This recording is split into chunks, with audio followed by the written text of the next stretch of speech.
Hello, and welcome to Guru God Plays. I am Guru God X, and I'm starting a new series, my first series, for this channel. It's called Guru God Solos, and I'm going to show you how a average item level Windwalker Monk can solo some rather more difficult raids.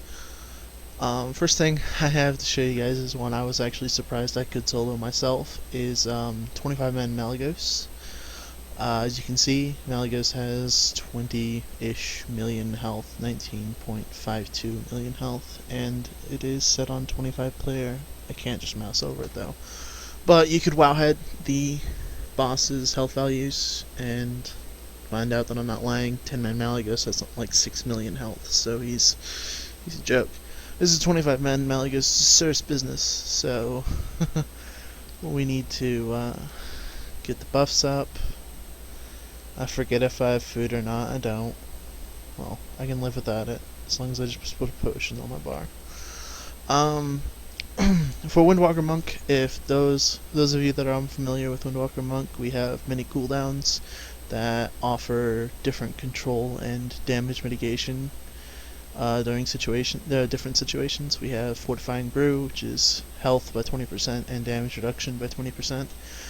Diffuse Magic, 90% magic reduction, and if you have any magic effects on you, it puts them back on the target that put them on you, so it's like a spell reflect. You got a AoE stun, healing spheres, which are nice whenever you're taking damage. The best one is Touch of Karma, which is all damage you take is redirected to the enemy target as nature damage over 6 seconds instead of you. Cannot exceed your total maximum health. So essentially, not only is it a damage reduction cooldown, because you can pretty much eat damage all the way up to your maximum health, but it also redirects that damage to the target. So it allows you to solo more difficult things. Also, the damage does, I believe it does scale with Tiger's Eye Brew, so the extra damage is increased by 20% if you hit it both at the same time. But that's just pretty much a basic overview of monk stuff. I should get into the actual soloing. So we'll just start Malygos up here. Wait for his big old face to get over here.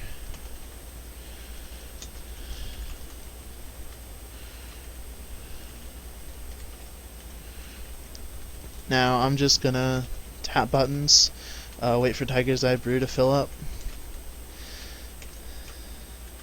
You want to hit Chi Wave every once in a while, just to make sure you mitigate damage. Chi Wave is a very, very powerful damage mitigator. Or not damage mitigator, it's a very, very powerful heal, especially for the amount of damage it does do. So you want to be hitting that basically on cooldown, as long as you have the Chi. I wouldn't be using it any more than that. Up here, there's not much you can do, but you can Spinning Fire Blossom if you're glyphed, and you can Spinning Crane Kick, as well as generating Chi via Expel Harm, getting your health back up, etc. So it's nice for generating that Chi. There's going to be a Power Spark somewhere. There it is.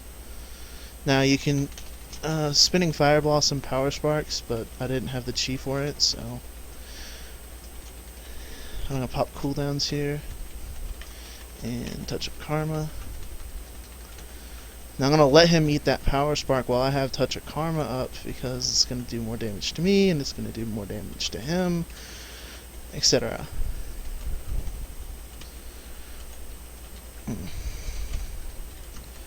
Chi Wave here. Uh-oh, I have to Healing Sphere. Get back here.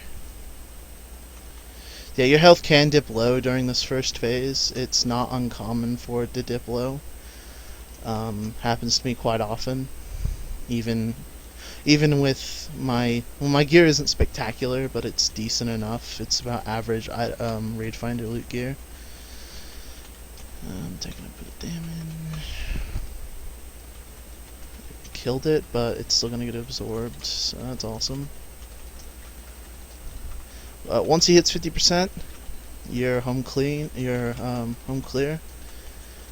That's when the second phase starts, I believe. Yep, right here.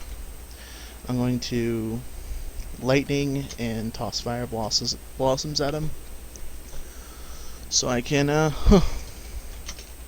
get some extra damage on him before he goes into phase 2 completely.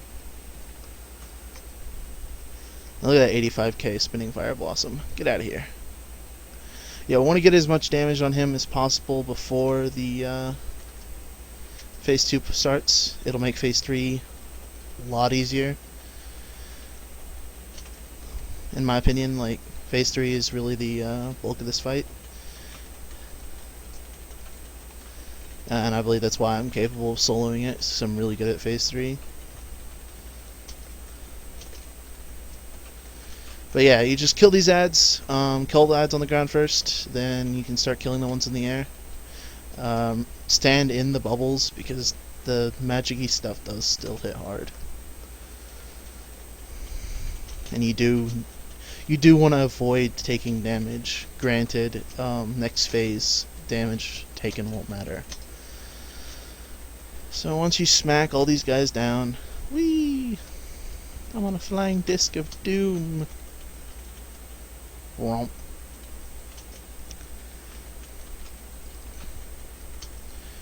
Surge of power is coming. As long as you hit only one surge of power, it's okay. If you hit 2 surges of power, that means you're getting really close to the enrage time. You're getting rather close. You're going to cut the enrage timer really close during phase 3.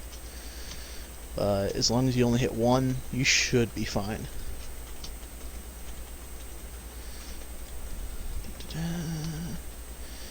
And last guy, come on. Rising Sun Kick being a bitch. Alright, he's dead.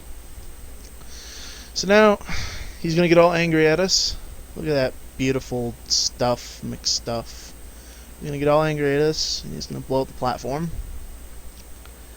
I'm pretty sure everybody knows what happens here. Either people have soloed it on 10 man, or they've done a Malygos. I mean, if you haven't, you're missing out. This is one of the best raids around Wrath of the Lich King, in my opinion. Just the mechanics of the fight were glorious. So yeah, pretty much what you want to do here is you go 1, 1, 2 until you get low energy to start out, and then 1, 1, 2 every time. Every time you hit 2, right after you want to hit 3 and keep your heal refreshed. That's crucial because you don't have the energy to use the flame shield, so you have to pretty much tank the damage he does. And if you don't have the 3 stacks of the heal up all the time, I mean the 5 stacks of the heal up all the time, you will just like eat damage and you will die like really easily. But also why you want to do 1-1-2 is because 1-1-2 gets up the stacks as fast as possible. The stacks are 90% of your damage in this phase. So trust me, I've mastered this. Like, I've done this quite a bit. I did it on my 3rd try the first time I did this. I was really surprised I could. In fact, I was really surprised I could get through the 3rd phase. But I get that. We're up at 11 stacks. Usually I can get like 30 something stacks here. It's really stack intensive. On 10 man I can get like 17 before he dies. It's kind of pathetic. Also, you want to be moving out of those lightning things because they do damages, and as you can see, my health is still like in the middle. But yeah, you want to be moving at them ASAP. Deadly boss mods really helps. It'll tell you whenever the thing is coming, the static sphere. That means you can try to move preemptively, but he'll probably throw it right where you're going, which is annoying. Yeah, he just surge of powers on you. Being level 90, it's kind of overpowered. This is it's World of Warcraft.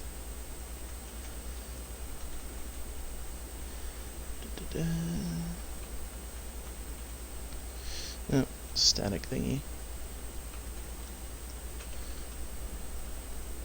Yeah, we're at 20 stacks. He's only at 30%, so it's going to take a little while longer.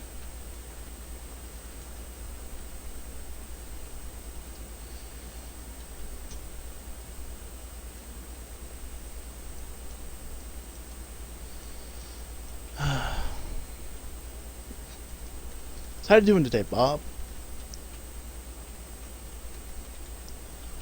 I'm bored. Like, this is the easiest part of the fight. And it does get boring, as you can tell. But now he's down to 20%. Like, see that all those 25 stacks is really doing damage to him now. It's doing like, oh, static field. Did not notice that. But yeah, as long as you keep the stacks on heavy and you keep on him, avoid static fields whenever they come up. There it is. Avoid the static fields that come up.